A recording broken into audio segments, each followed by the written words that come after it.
اس مقدمے کا کیا نتیجہ نکلا؟ اس میں آپ نے آئس کا الزام لگا دیا، منشیات کا الزام لگا دیا، اور متی اللہ جان کو پھر کیا ہوا؟ الٹیمیٹلی عدالت کو بری کرنا پڑا، اور بری ہونے کے بعد پھر آپ کے سامنے ہے اب قمر محکن کے گھر جو ہے وہ ریڈ کیا گیا ہے۔ تو دیکھتے ہیں ویسے ناظرین جو صحافیوں کو اس سے پہلے ایف آئی اے کی جانب سے نوٹسز کیے گئے تھے جس پر ہماری پریس ایسوسیشن نے سپریم کورٹ سے رجوع کیا تھا، تو پہلے والے جو نوٹسز ہیں جس پر یہ الزام لگائے گئے اور جھوٹے الزامات لگائے گئے سابق چیف جسٹس قاضی فائزہ کے، ان کی ایما کے اوپر لوگوں کو گرفتار اور صحافیوں کو نوٹسز کیے جا رہے ہیں، اب اس پوری کارروائی کو ایف آئی اے کی جانب سے کلوز کر دیا گیا ہے۔ ان فائلوں کو، ان کیسز کو، ان نوٹسز کو، نوٹسز تو ویسے ہی لیپس ہو چکے ہیں لیکن ان تمام کیسز کو جو ہے وہ ایف آئی اے کی جانب سے کلوز کر دیا گیا ہے۔ آئندہ ہفتے آئینی بینچ میں اس کیس کی سماعت بھی ہونا ہے، اور ایف آئی اے کی طرف سے رپورٹ سپریم کورٹ میں داخل کروائی جا چکی ہے کہ جو نوٹسز مختلف صحافیوں کو، درجنوں صحافیوں کو جاری کیے گئے تھے، وہ تمام نوٹس واپس ہو چکے ہیں اور انکوائریاں جو ہے وہ بند ہو چکی ہیں۔ 9 دسمبر کو سپریم کورٹ کا آئینی بینچ جو ہے اس کیس کی سماعت کرے گا، تو ساری صورتحال جو ہے وہ مکمل واضح ہو جائے گی۔ ویسے آفتاب محکن صاحب نے ویگو ڈالے کا ذکر بھی کیا، تو یہ ویگو ڈالے بڑے جو ہے وہ بدنام ہو چکے ہیں۔ اب آ جاتے ہیں ناظرین کہ اہم شخصیت نے جسٹس منصور علی شاہ کو جو ہے اپنے نشانے پہ رکھ لیا۔ یہ معاملہ کیا ہے اس کی ڈیٹیل آپ کے ساتھ ہم شیئر کرتے ہیں۔ ناظرین بانی پی ٹی آئی کا ایک مطالبہ ہے، بلکہ ویسے تو خان صاحب کے بہت سارے مطالبے ہیں، ایک مطالبہ تو خان صاحب کا ہوتا نہیں، ایک مطالبے کے بعد دوسرا، دوسرے کے بعد تیسرا، اور پھر تیسرے کے بعد پھر پہلا، پہلے کے بعد پھر تیسرا، یہ خان صاحب جو ہے وہ یہی سیاست کرتے ہیں۔ اب جو ہم نے دیکھا ہے کہ 9 مئی کے جو کیسز ہیں، 24 نومبر کے انسیڈنٹ کے بعد وہ کیسز بڑی تیزی کے ساتھ چلنے شروع ہوئے ہیں، اور یہ بات ریاستی حلقوں میں ہوئی ہے کہ اگر 9 مئی کے واقعے کی انویسٹیگیشن اور وہ اپنے منطقی انجام تک 9 مئی کا کیس پہنچ جاتا، جو ذمہ داران ہیں ان کو سزائیں ہو جاتی، تو 24 نومبر کا واقعہ نہ ہوتا، 24 نومبر کا یہ جو کچھ بھی ہوا یہ بھی نہ ہوتا۔ اب عمران خان صاحب کہتے ہیں کہ 9 مئی کی تحقیقات کرائیں، ساتھ میں 24 نومبر کی بھی عمران خان صاحب کہتے ہیں کہ تحقیقات کرائیں، اور عمران خان صاحب نے جو نئی ایک ڈیڈ لائن دی ہے، نیا جو کارڈ کھیلا ہے، نئی جو دھمکی بھی آپ کہہ سکتے ہیں کہ اگر 14 دسمبر تک یہ انویسٹیگیشن نہیں ہوتی اور پھر ہم سول نافرمانی کی کال دیں گے، اور اگر ہمارے ارکان جو ہے وہ رہا نہیں کیے جاتے، پارٹی کے لوگ رہا نہیں ہوتے، تو اس کے اوپر بھی ہم جو ہے وہ سول نافرمانی کی جو کال ہے اس کو آگے لے کے چلیں گے۔ اب عمران خان صاحب یہ چاہتے ہیں کہ 9 مئی اور اس کے ساتھ ساتھ جو 24 نومبر ہے اس کی جو انویسٹیگیشن ہے وہ سپریم کورٹ کے سینئر ججز سے کروائی جائے، سپریم کورٹ کے سینئر ججز ہوں، ان کے نیچے پاناما طرز کی جے آئی ٹی بنے جو اس سارے معاملے کو انویسٹیگیٹ کرے، تحقیقات کرے۔ یعنی عمران خان صاحب جو ہے وہ ماضی والا پیار محبت جو ہے وہ سپریم کورٹ سے چاہتے ہیں۔ ابھی چند روز پہلے جو پاناما کے اسکینڈل کے حوالے سے جماعت اسلامی کی درخواست تھی، اس پر بھی عدالت نے موجودہ جو عدلیہ انہوں نے سوال پوچھا تھا جماعت اسلامی کے وکیل سے کہ آپ جو پاناما اسکینڈل کی تحقیقات چاہتے ہیں، آپ یہ بتا دیں کہ سپریم کورٹ کس قانون کے تحت جے آئی ٹی تشکیل دے، کیونکہ قانون تو ہے نہیں جے آئی ٹی تشکیل دینے کا سپریم کورٹ کے پاس، کیونکہ عدالت عظمیٰ کے ججز ہوں یا عدالت عالیہ کے ججز ہوں، وہ تو آئین اور قانون کے تابع ہوتے ہیں۔ جو بھی آپ نے آرڈر جاری کرنا ہے آئین اور قانون کو دیکھتے ہوئے عدالت جاری کرتی ہے، تو عدالت تو سرے سے انکار کر رہی ہے۔ اب ماضی میں جب نواز شریف کے خلاف جو کچھ ہوا تھا وہ کیوں ہوا تھا، وہ کسی سے اب ڈھکا چھپا نہیں رہا، وہ اب آپ یوں سمجھیں کہ رائٹنگ آن دا وال ہے۔ لیکن عمران خان صاحب وہی ماضی والا سلسلہ چاہتے ہیں کہ سینئر ججز جو ہیں اس پر مشتمل کوئی بینچ ہو، اس بینچ کے نیچے جے آئی ٹی بنے اور وہ اس کی انکوائری کرے۔ تو یہ جو انکوائری کی بات کی جا رہی ہے، تو اس پہ ناظرین جواب دیا ہے جو حکومتی منسٹر ہیں خواجہ آصف صاحب، ان کی طرف سے یہ جواب دیا گیا ہے کہ عمران خان صاحب 9 مئی کی کس بات کی تحقیقات چاہتے ہیں، اور ان کی طرف سے کہا گیا ہے کہ اس واقعے کے شواہد بھی موجود ہیں، دستاویزات بھی موجود ہیں، ثبوت بھی موجود ہیں، اور جو عمران خان صاحب جو ہیں سینئر ججز پر مشتمل ان کی سرپرستی میں، ان کی نگرانی میں جو 9 مئی کی انکوائری چاہتے ہیں، یہ 9 مئی کی اگر تحقیقات ہو جاتی تو شاید آج یہ صورتحال نہ بنتی۔ خواجہ آصف نے کہا کہ 9 مئی کے بعد عمران خان صاحب وہی سرپرستی چاہتے ہیں جو 9 مئی سے پہلے عمران خان صاحب کی ہو رہی تھی، اور سینئر ججز کے حوالے سے خواجہ آصف نے کہا کہ عمران خان صاحب کا جو یہ کہنا ہے کہ سینئر ججز کے نیچے جے آئی ٹی بنائی جائے، تو سینئر ججز وہی ہیں۔ خواجہ آصف صاحب نے نام نہیں لیا، انہوں نے کہا کہ سینئر ججز وہی ہیں جس کی طرف عمران خان صاحب اشارہ کر رہے ہیں، جنہوں نے چند روز پہلے اپنی شکایت کی ہے، اور ایک خط جو ہے وہ چیف جسٹس یحییٰ آفریدی صاحب کو لکھا گیا ہے۔ یعنی پہلے ایک خواجہ آصف صاحب نے ٹویٹ کیا تھا، اس میں تو انہوں نے جسٹس منصور علی شاہ صاحب کا نام لکھا تھا، اور کہا تھا کہ میں ان کا بڑا احترام کرتا ہوں، لیکن اس بات میں یہ جو رات ایک ٹاک شو میں خواجہ آصف صاحب نے بات کی ہے اس میں نام لیے بغیر جو ہے وہ نشانہ بنایا گیا ہے جسٹس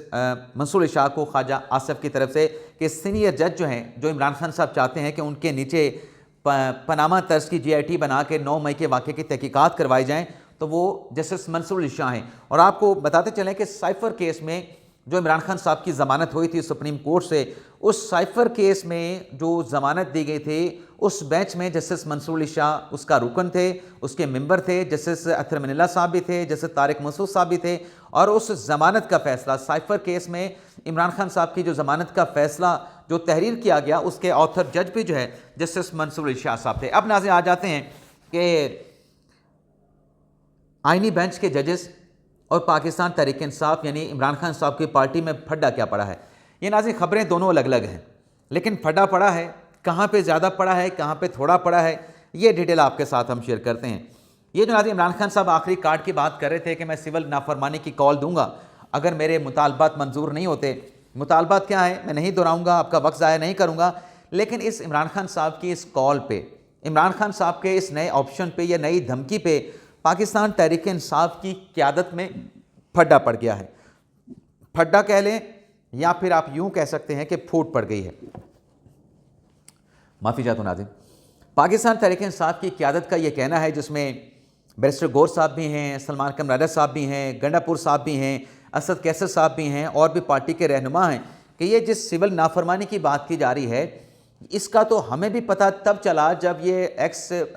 کے اوپر پوسٹ کر دی گئی، اور اب یہ باتیں سامنے آ رہی ہیں کہ یہ جو عمران خان صاحب کا نیا کارڈ ہے کہ سول نافرمانی کی کال ہم دیں گے، یہ تو ناقابل عمل ہے، اور اس کے اوپر ود ان دا پارٹی تحفظات کا اظہار کیا جا رہا ہے، اور اعتراض دو سامنے آ رہے ہیں۔ اس سول نافرمانی کی کال کے حوالے سے دو اعتراض سامنے آ رہے ہیں کہ ایک تو یہ قابل عمل نہیں، دوسرا یہ ہے کہ یہ بے وقت کا عمران خان صاحب نے کارڈ کھیلا ہے، اور یہ مشاورت کے ساتھ اگر عمران خان صاحب کرتے تو پارٹی قیادت کی طرف سے بانی PTI کو یہ مشورہ نہ دیا جاتا، اور جو بھی یہ مشورہ دے رہا ہے کہ آپ سول نافرمانی کی طرف جائیں، وہ پارٹی کا اور عمران خان صاحب کا اور پارٹی کے کارکنان کا کسی طریقے سے خیر خواہ نہیں بلکہ وہ دشمن ہے۔ اور اب یہ باتیں with in the party Pakistan Tehreek Insaf ہو رہی ہیں کہ اس کال کے اوپر سول نافرمانی کی کال پہ عمران خان صاحب کو دوبارہ سے ان کے ساتھ بات کر کے راضی کرنے کی، کنونس کرنے کی کوشش کی جائے گی کہ ہمیں اس کال کی طرف یا سول نافرمانی کی طرف جو ہمیں نہیں جانا چاہیے۔ تو دیکھتے ہیں، پارٹی میں یہ تشویش تو پائی جاتی ہے کیا عمران خان صاحب اپنا فیصلہ واپس لیں گے،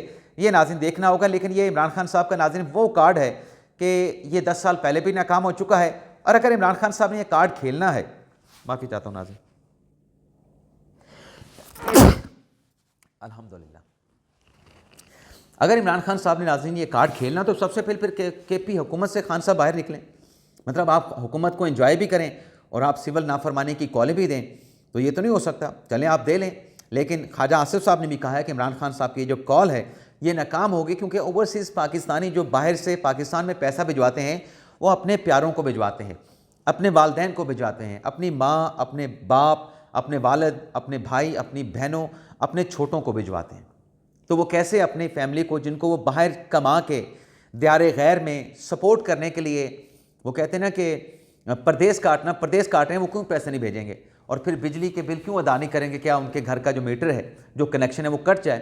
تو آپ کو یاد ہوگا کہ جب عمران خان صاحب نے 10 سال پہلے یہ سول نافرمانی کی کال دی تھی، خان صاحب نے اپنے گھر کے بجلی کے بل ادا کرتے رہے تھے، اور جب خان صاحب سے پوچھا گیا کہ بھئی آپ کیوں یہ بجلی اور گیس کے بل ادا کر رہے ہیں، تو خان صاحب نے کہا تھا کہ میری تو تازی شادی ہوئی ہے تو ٹھنڈے پانی سے نہایا نہیں جاتا، تو یہ خان صاحب نے جواز پیش کیا تھا۔ اس کے علاوہ ناظرین، بشرا بی بی صاحبہ کا گھیرا تنگ اس طریقے سے ہوا ہے، ایک تو وہ عدالتوں میں پیش نہیں ہو رہی، اب FIA نے ان کی بیل کینسلیشن کے لیے اسلام آباد ہائی کورٹ سے رجوع کر رکھا ہے، جس پر آئندہ ہفتے کے لیے جسٹس میاں گل حسن اورنگزیب صاحب نے نوٹس بھی جاری کر دیا ہے، لیکن اب 190 ملین پاؤنڈ کیس میں بھی بشرا بی بی صاحبہ کی ضمانت منسوخی کے لیے نیب کی سطح پہ یہ مشاورت ہو رہی ہے، بلکہ فیصلہ کیا گیا ہے کہ یہ تاخیری حربے جو بشرا بی بی صاحبہ اس کیس میں استعمال کر رہی ہیں، کیونکہ جو اب تک کے ناظرین مطلب جو حقائق ہیں اس کے مطابق 38 سماعتیں پاکستان تحریک انصاف، عمران خان صاحب، بشرا بی بی صاحبہ کے لیگل ٹیم نے لی ہیں، جو نیب کے تفتیشی میاں عمر ندیم تھے اس پہ اپنی جرح کو مکمل کرنے کے لیے، اور جب سے یہ گواہوں کے اوپر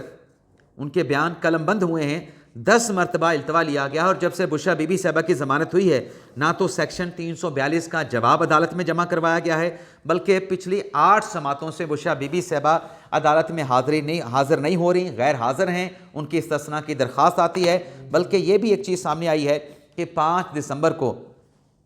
جو عدالت میں پیش ہونے کی یقین دہانی کروائی گئی تھی، اس یقین دہانی کو بھی پورا نہیں کیا گیا۔ تو ان نکات پہ، ان چیزوں کے ساتھ، ان پوائنٹس کے ساتھ نیب نے بھی فیصلہ کیا ہے کہ بشریٰ بی بی صاحبہ کی ضمانت کی کینسلیشن کے لیے ہم اسلام آباد ہائی کورٹ سے رجوع کریں گے کہ ضمانت کا غلط استعمال ہو رہا ہے، تو بشریٰ بی بی صاحبہ کو ہم نے گرفتار کرنا ہے، ان کی کسٹڈی ہم نے لینی ہے، تاکہ یہ جو ریفرنس ہے 190 ملین پاؤنڈ کا، اس سے منطقی انجام تک پہنچایا جا سکے۔ اب آئینی ججز کے بینچ کے ججز میں کیا پھڈا پڑا ہے ناظرین؟ پی ٹی آئی میں تو بڑا پھڈا ہے، وہ جو میں نے بتایا ہے کہ سول نافرمانی کی کال کے اوپر پارٹی کی قیادت جو ہے وہ پریشان ہے، وہ حیران ہے کہ ہمارے نالج میں لائے بغیر خان صاحب نے اکیلے یہ فیصلہ کر دیا۔ لیکن آئینی بینچ کے ججز میں بھی چھوٹا موٹا جو ہے وہ پھڈا ہوا ہے۔ پھڈا ناظرین اس بات پہ ہوا کہ کیس کی سماعت تھی آئینی بینچ میں، یہ ایک اوورسیز پاکستانی ہے جو پاکستان میں یونیورسٹی آئی ٹی یونیورسٹی بنانا چاہتے تھے، لیکن سی ڈی اے کے ساتھ جو ان کا ایگریمنٹ ہوا، لیز ایگریمنٹ، وہ پلاٹ ان کو نہیں مل سکا۔ اس پلاٹ کو سی ڈی اے نے کمرشلائز کر دیا، وہاں پہ سوسائٹی، وہاں پہ اور کمرشل ایکٹیویٹیز کا جو ہے وہ شروع کر دیا، لیکن ان کو ایک اور پلاٹ دیا گیا۔ لیکن یہ جو تارکین وطن تھے، جو باہر سے آئے تھے اوورسیز پاکستانی، انہوں نے دوسرا پلاٹ لینے سے انکار کر دیا۔ اب جب اس کیس کی سماعت آئینی بینچ میں چل رہی تھی تو ان کے جو وکیل تھے اوورسیز پاکستانی کے سلمان اسلم بٹ صاحب، وہ بار بار کہہ رہے تھے کہ باہر سے لوگ پاکستان میں سرمایہ کاری اگر کریں گے اور ان کے ساتھ یہ سلوک ہوگا کہ ان کو پلاٹ نہیں دیا جائے گا، تو پھر کیوں پاکستان میں وہ آ کے سرمایہ کاری کریں گے؟ اس طریقے سے تو پاکستان میں سرمایہ کاری جو ہے وہ ختم ہو جائے گی۔ اور کافی ایگریشن دکھا رہے تھے سلمان اسلم بٹ صاحب، کافی غصہ، کافی برہم، مطلب ایگریشن کا ان کا ایٹیٹیوڈ تھا۔ ویسے وہ بڑے فورسفلی جو ہے وہ عدالت میں جو ہے وہ آرگو کرتے ہیں، تو عدالت کی طرف سے ان سے کہا گیا کہ جناب وکیل صاحب، نہ آپ خود جذباتی ہوں نہ ہمیں جذباتی کریں، لیکن ججز جذباتی ہو گئے، کیونکہ جب بار بار وہ اس بات کو کہہ رہے تھے کہ پاکستان میں سرمایہ کاری رک جائے گی، تو اس پہ جسٹس محمد علی مظہر اور جسٹس نعیم اختر افغان نے کہا کہ پاکستان میں سرمایہ کاری ہوگی، پاکستان میں انشاءاللہ سرمایہ کاری ہو بھی رہی ہے، آئندہ بھی ہوگی، لیکن پاکستان میں جو تعلیم ہے وہ کمرشلائز ہو چکی ہے، تو آپ تو یہاں پہ کمانے کے لیے آ رہے ہیں۔ جس پر جسٹس مسرت ہلالی صاحبہ نے جو ریمارکس دیے وہ یہ تھے کہ پاکستان میں جو بھی سرمایہ کاری کرنے کے لیے آتا ہے وہ اس کے ساتھ یہاں پہ ایسا ہی سلوک ہوتا ہے۔ یعنی ایک ججز محمد علی مظہر صاحب اور نعیم اختر افغان صاحب کچھ اور ریمارکس دے رہے ہیں، اور ان کے ریمارکس کے ہٹ کے جسٹس مسرت ہلالی صاحبہ نے کچھ اور ریمارکس دیے، یعنی ایک دوسرے سے بالکل کنٹراڈکٹری ریمارکس تھے۔ پھر جب ایک جج صاحب نے، نعیم اختر افغان صاحب نے کہا کہ یہاں پر تعلیم جو ہے وہ کمرشلائز ہو گئی ہے، کاروبار بن گیا ہے، بچوں سے آپ نے فیس لینی ہے، آپ نے یہ جو بار بار بات کر رہے ہیں سرمایہ کاری، آپ نے یہاں پہ مفت بچوں کو تعلیم نہیں دینی، آپ نے ان سے پیسے لینے ہیں۔ اس پر بھی جسٹس مسرت ہلالی نے پھر یہ جواب دیا کہ آپ اگر مطلب ان کے وکیل سے بات کریں، سلمان جو اوورسیز پاکستانی ان کے وکیل کو مخاطب کر کے کہہ رہی ہیں کہ آپ اگر یہاں پہ مفت تعلیم بھی دیں گے تب بھی آپ کے ساتھ یہ سلوک ہوگا۔ تو جب یہ ججز ایک دوسرے کے ریمارکس کو کنٹراڈکٹ کر رہے تھے، ایک دوسرے کے ریمارکس آبزرویشن کے برعکس جو ہے وہ ریمارکس دے رہے تھے، آبزرویشن دے رہے تھے، تو پھر جسٹس محمد علی مظہر صاحب نے اور کوئی اور جج صاحب نے رکا کہ یہ اس طرح سے نہ کریں، تو پھر عدالت نے الٹیمیٹلی برای یہ فیصلہ یہ کیا کہ جو پیسے اوورسیز پاکستانی یہاں پہ لے کے آئے تھے ان کے پیسے ان کو لوٹا دیے جائیں۔ اور یہ پہلے بھی فیصلہ ہو چکا تھا، پہلے بھی سپریم کورٹ سالوں پہلے یہ فیصلہ دے چکی تھی، لیکن اب ایک متفرق درخواست دائر کر کے دوبارہ سے اس فیصلے کے خلاف جو ہے وہ رجوع کیا جا رہا تھا، جو کہ قانونی طور پہ اس کا کوئی جواز نہیں تھا۔ اجازت چاہتے ہیں ناظرین، اللہ حافظ۔